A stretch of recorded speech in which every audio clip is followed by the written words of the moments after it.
Hello, my dear students and my viewers. Welcome to Science Grow YouTube channel. I hope you all are good and doing good.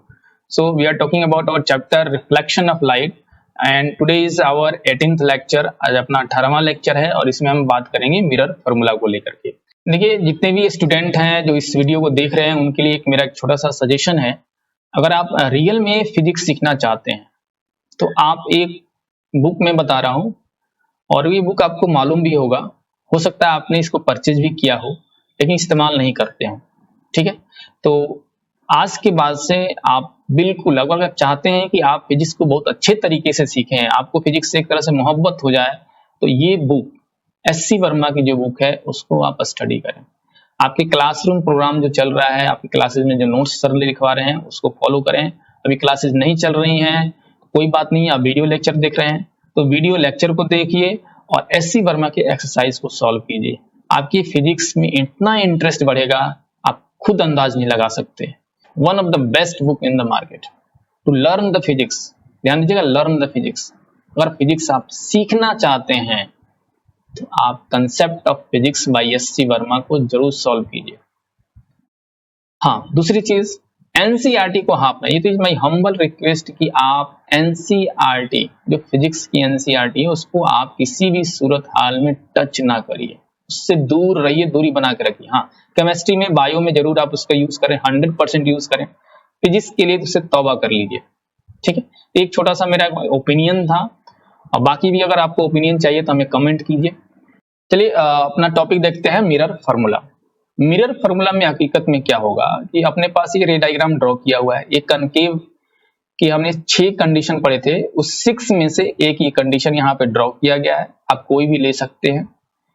इस case में आप देख सकते हैं कि हमने 3 रे ड्रॉ किए हैं। एक पैरेलल टू प्रिंसिपल एक्सिस जो फोकस से पास हो गया, एक जो पोल पे कुछ एंगल पे इंसिडेंस हो रहा है उसी एंगल से रिफ्लेक्ट हो गया, और एक रे ऑफ लाइट जो सेंटर ऑफ कर्वेचर से पास हो रहा है वापस उसी पाथ को वो फॉलो करके लौट गया।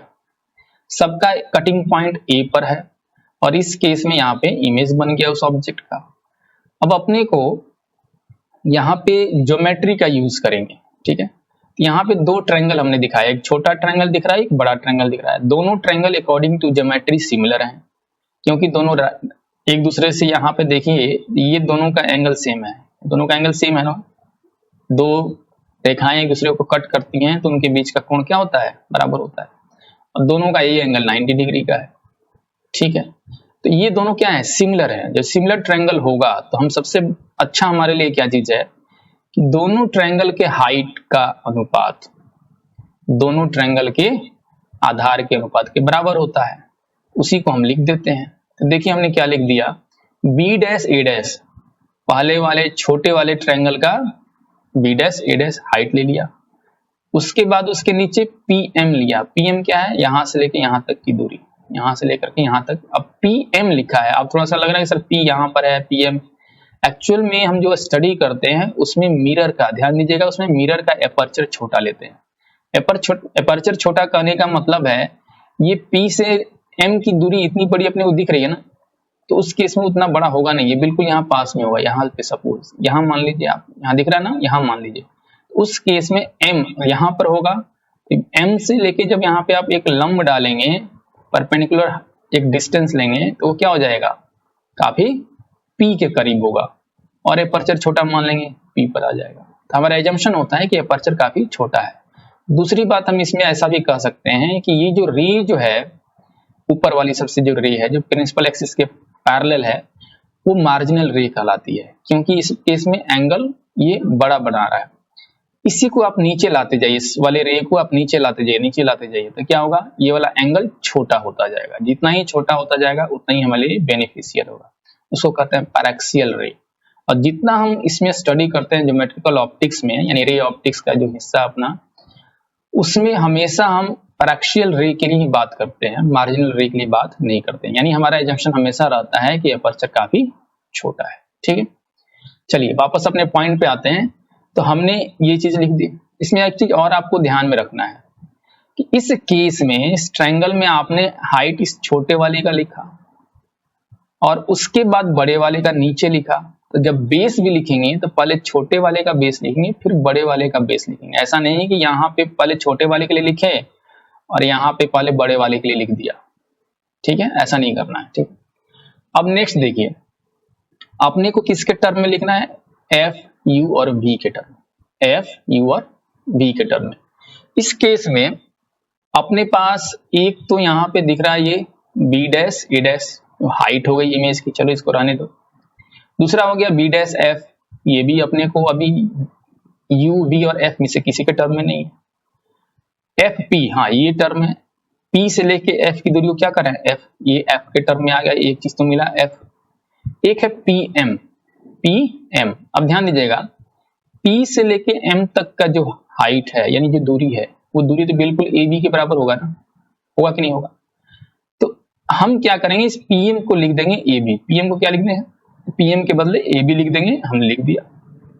अब इससे फायदा क्या हुआ कि एक टर्म आ गया इमेज की हाइट, दूसरा टर्म आ गया ऑब्जेक्ट की हाइट, और दूसरी डैश क्या आ गया, बी डैश एफ और एफ पी।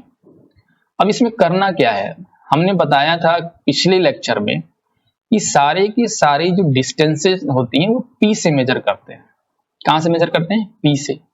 अब बी डैश एफ जो है, बी डैश एफ ये दूरी हो गई ना, अब इसको पी की भाषा में लिख देना है, यानी पी के टर्म में लिख देना है।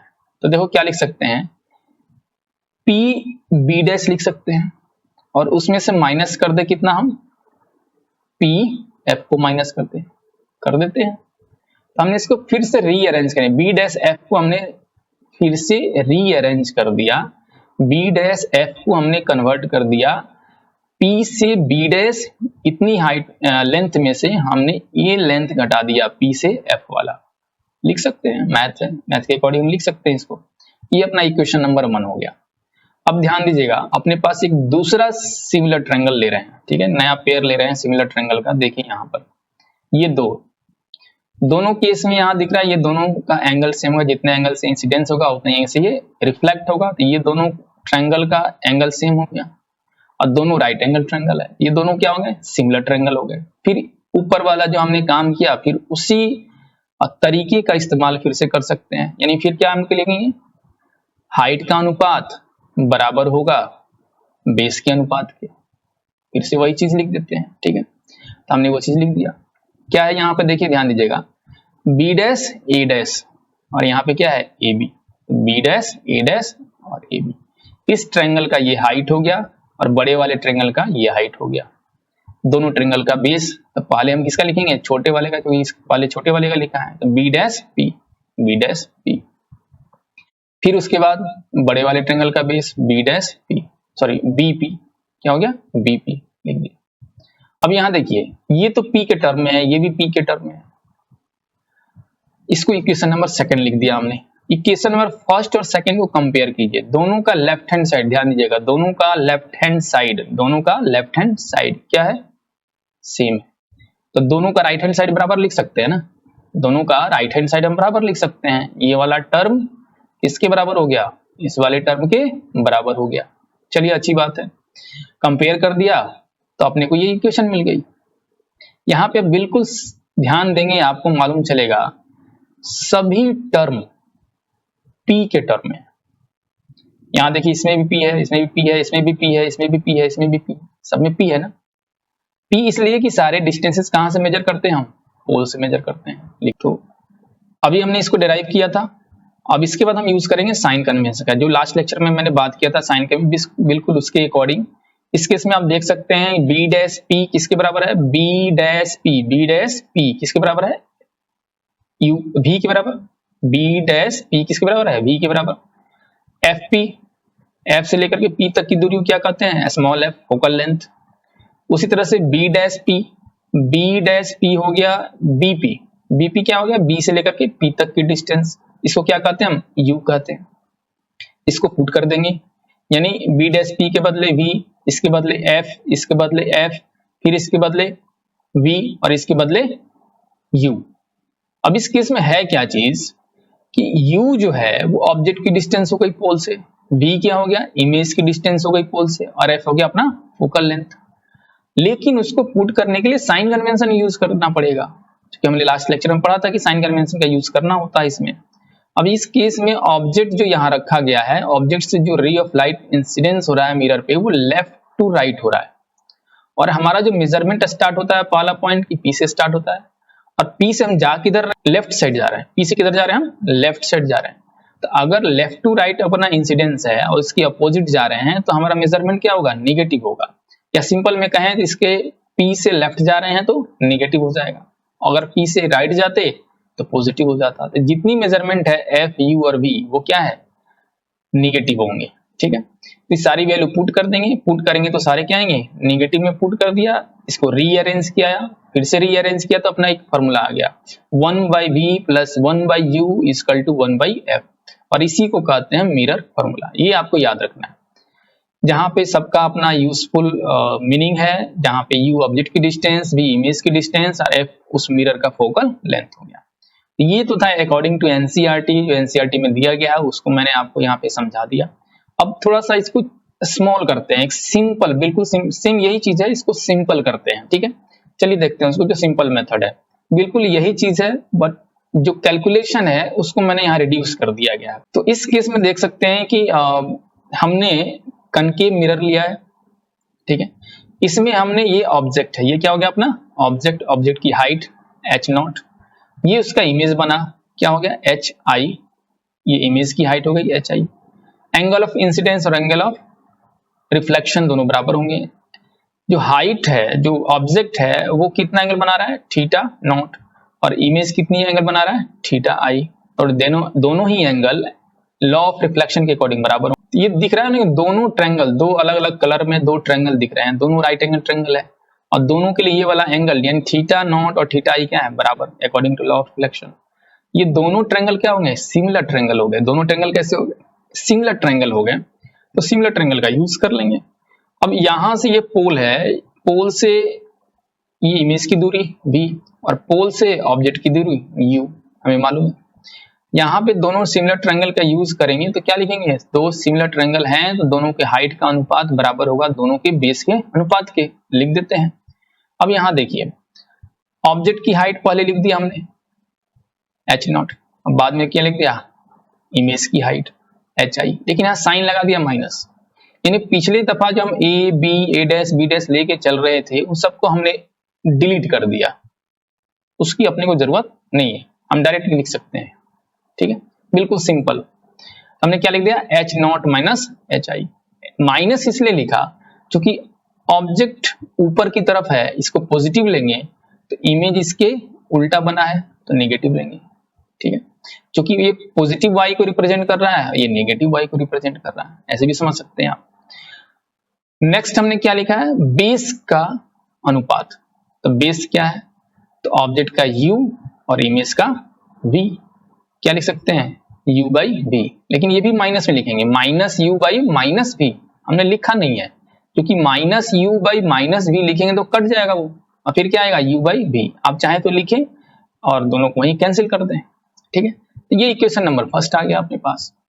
फिर सिमिलरली वैसा ही एक सेकंड इक्वेशन हम तैयार करेंगे। यहाँ एक चीज ध्यान दीजिएगा कि ऑब्जेक्ट जितना एंगल पोल पे बना रहा है, इमेज भी पोल पर उतना ही एंगल बना रहा है, और इसका यूज हम कर सकते हैं। इस चीज को हम चाहें तो tan थीटा का यूज करके भी इसको हम लिख सकते हैं।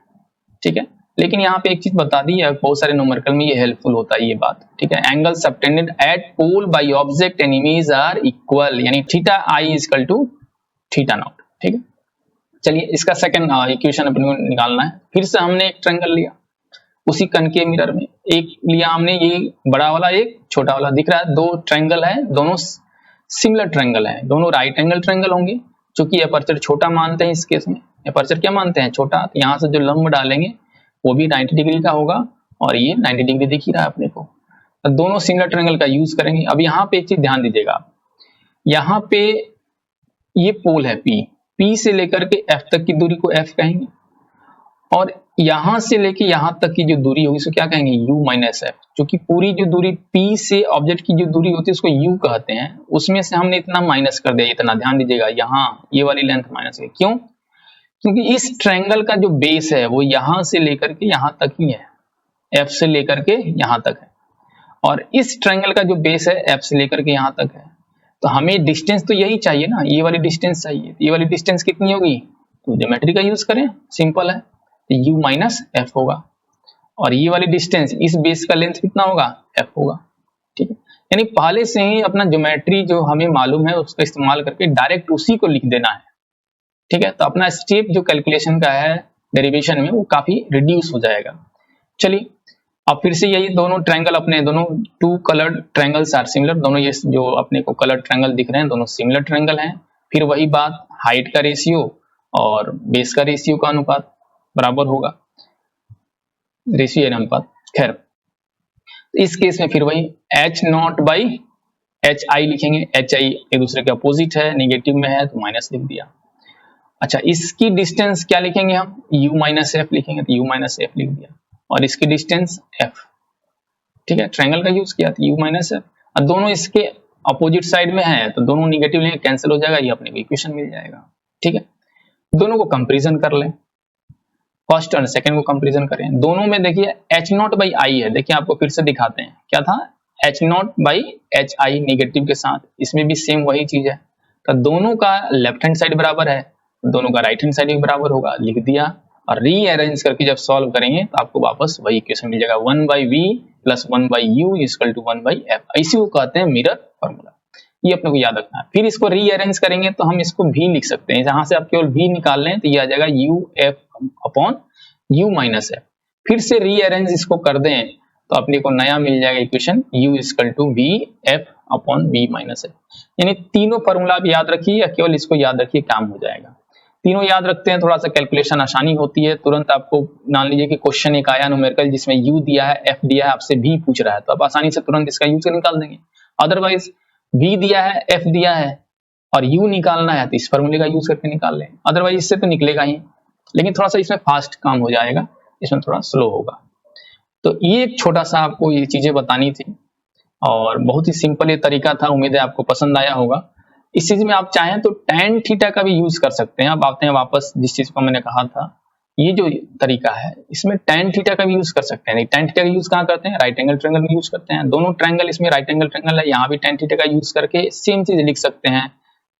उसी तरह से इस वाले में दोनों राइट एंगल ट्रायंगल है, इसका भी इस्तेमाल करके हम लिख सकते हैं, सेम चीज आएगी। यानी आप इसको कई तरीके से आप इसको डिराइव कर सकते हैं, और जरूरी नहीं है कि हमने जो दो सिमिलर ट्रायंगल लिया है उसी दो सिमिलर ट्रायंगल को लेकर के आप सॉल्व करें। आप किसी भी दो सिमिलर ट्रायंगल को लेकर के सॉल्व कर सकते हैं, बशर्ते ध्यान यही रखना है कि हर हाल में जो डिस्टेंस मेजर होगा वो पोल से मेजर होगा। ठीक है, तो उम्मीद है आपको हमारे लेक्चर जरूर पसंद आया होगा। हमारे वीडियो को लाइक कीजिए, शेयर कीजिए, सब्सक्राइब कीजिए। Thank you and thank you to all my dear students and viewers. Thank you.